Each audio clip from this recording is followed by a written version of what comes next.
This looks like real combat with all the smoke, gunshots, and screams of injured men. Yet it is not. This is just training for combat medics. Participants are being tested in conditions that are as close to battlefield scenarios as possible to see who's best at their job.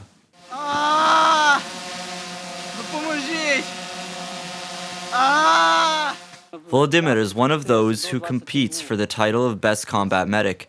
In 2015, he worked as a medical assistant in an ambulance in the capital. When Russian militants attacked the east of the country, he went to the front line as a volunteer.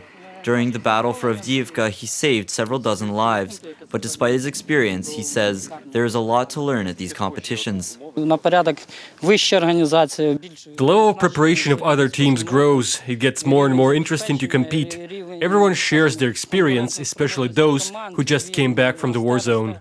There are several tasks at the combat medic competitions.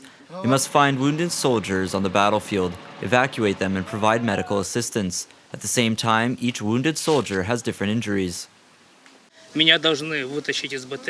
have to get me out of the APC, then they check how injured I am and whether I have a concussion after the explosion. Also, they have to check whether I have applied tourniquets correctly, because I probably fell unconscious for a reason. And after that, they have to provide medical assistance. Combat medics have several tasks. First of all, triage, which is the process of determining the priority of patients' treatments based on the severity of their condition. Making one wrong decision can cost lives, so there is no place for mistakes.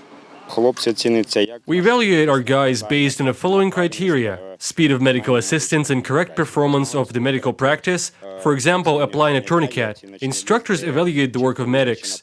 They have documents that have the proper algorithm written down that medics have to comply with. All participants have been to the combat zone and know a lot about helping the wounded.